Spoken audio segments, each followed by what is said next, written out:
Have you ever been dumped?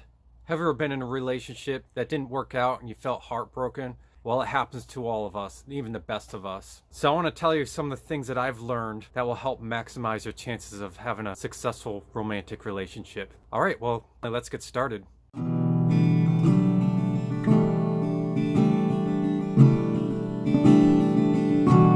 It is really important to be yourself. It's important for your partner to love you for who you really are. Why would you want to be in a relationship with someone who doesn't love you for who you really are? That's just not fair to your partner or yourself. If you don't mask and if you're completely yourself, this will assure that you've attracted the right match. And this also assures that your partner has attracted the right match. Another thing to understand is that neurodiverse and NT couples do work out. In spite of what you read on social media, these kind of partners do work out, and there are many successful couples like this and many happy couples. I am personally in a relationship like this, which is why I'm doing this video, to give you guys a perspective as someone who's in a relationship like this. The third thing to understand is that relationships do take work. Most relationships go through a sort of romance phase in the beginning where you guys will be close and you'll fall in love, and it doesn't really take that much work in order to maintain the closeness. You guys will naturally be close because the relationship is new. You guys will be excited about being in love for the first time. However, after a while, this phase will kind of wear off. So the relationship will require extra work and effort on your part to keep the so-called spark going. It's common for many autistics and ADHDers to put a lot of work to get the relationship started, but once you guys are in love and you get married, you're like, oh, we're in a relationship now, awesome, and then stop doing effort and then start playing video games. Well, that's not how a relationship works. It isn't like working hard to get an interview and then land the job and then that be that. It's an ongoing process. It's ongoing effort to keep the relationship going. It's kind of like exercising. It's kind of like staying in shape. In order to stay in shape, you gotta exercise regularly. Well, to keep the love going in a relationship, that requires effort too.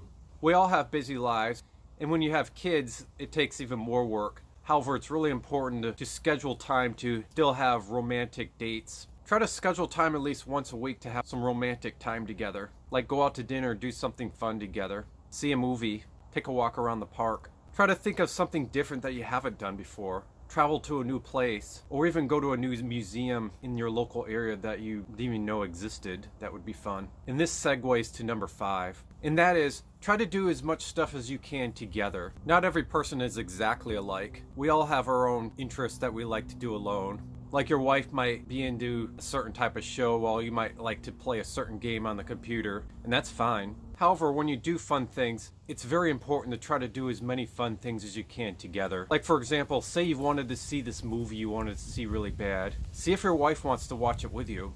And if your wife wants to watch a movie, but it's a movie you haven't seen before and you're not sure if you like it, just try to watch it. Maybe you will like it. And if you don't, see if you can agree on watching a movie that you both like. As an autistic person, I think it's very important to spend time with our special interests. However, it's really important to not let that interfere with your relationship. However, it's a good habit to look for things in regards to spending time with your special interests that your partner can do that could also be fun for your partner as well. For example, I love chasing lightning storms and taking pictures of lightning.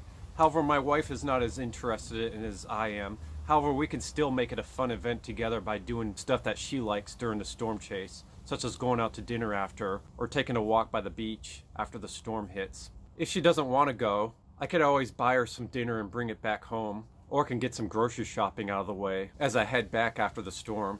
It's always good to find new interests that you both like together. Discover a new interest. For example, prior to our relationship, my wife and I never really camped that much, but now that we're together, we decided to go camping and we both realized that we both love to camp.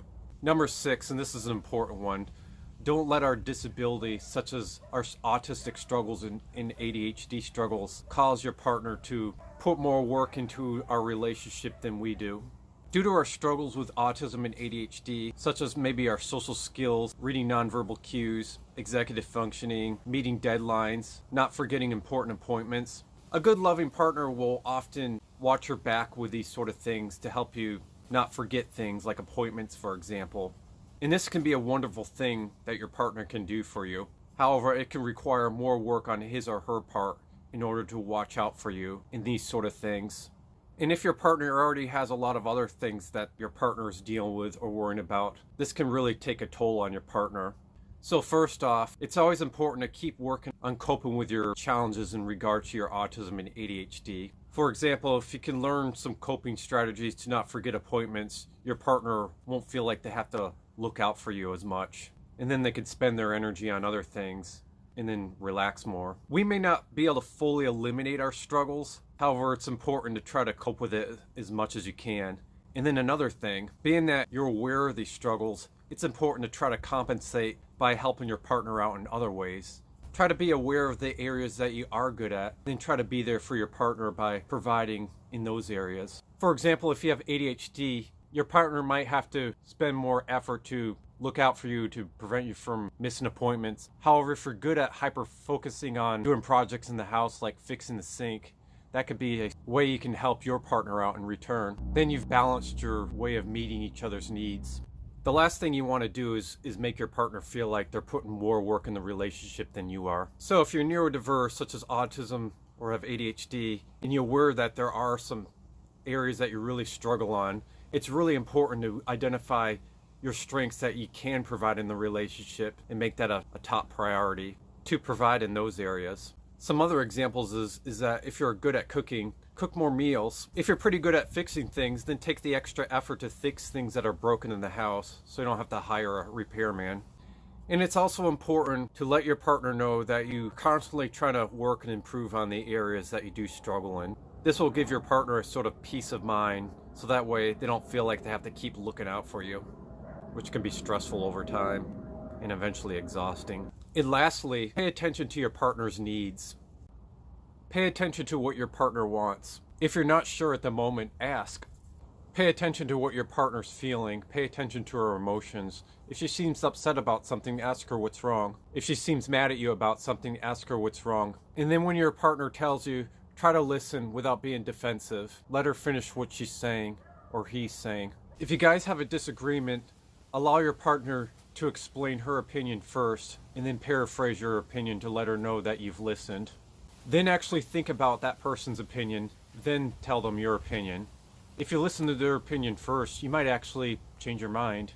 Oftentimes you won't, but it's really important to listen to that person's opinion first because that will let the person know that you've listened. Sometimes your partner will want to talk to you about something he or she is passionate about, but you might be occupied in something else.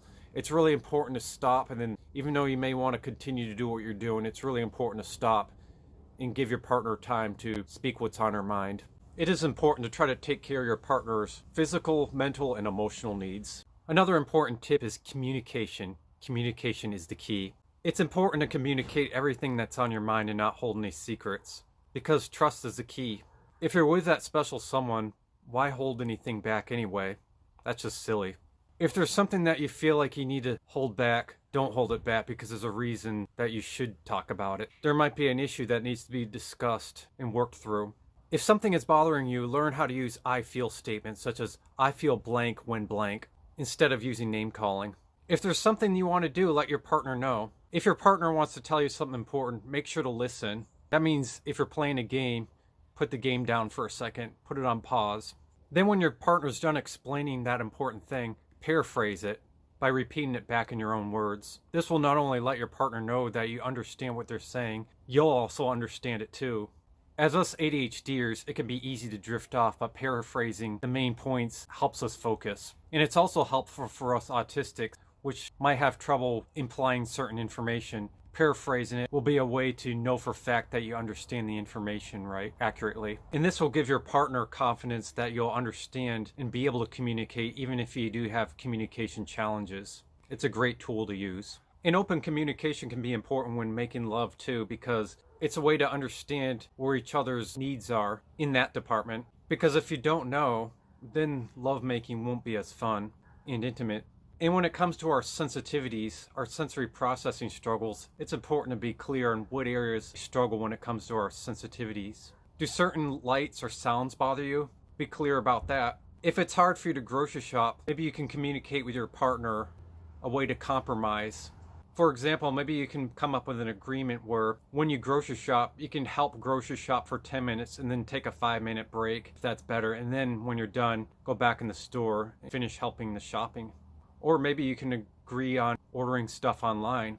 If you have trouble sleeping because your partner likes to watch TV while you sleep, maybe you can work out a compromise where partner can listen to the TV with their headphones or keep the volume on a lower level. Well, let me know if you found this video helpful, and if you have any other ideas, please share them in the comments below. Well, I hope this is helpful. Thanks for watching.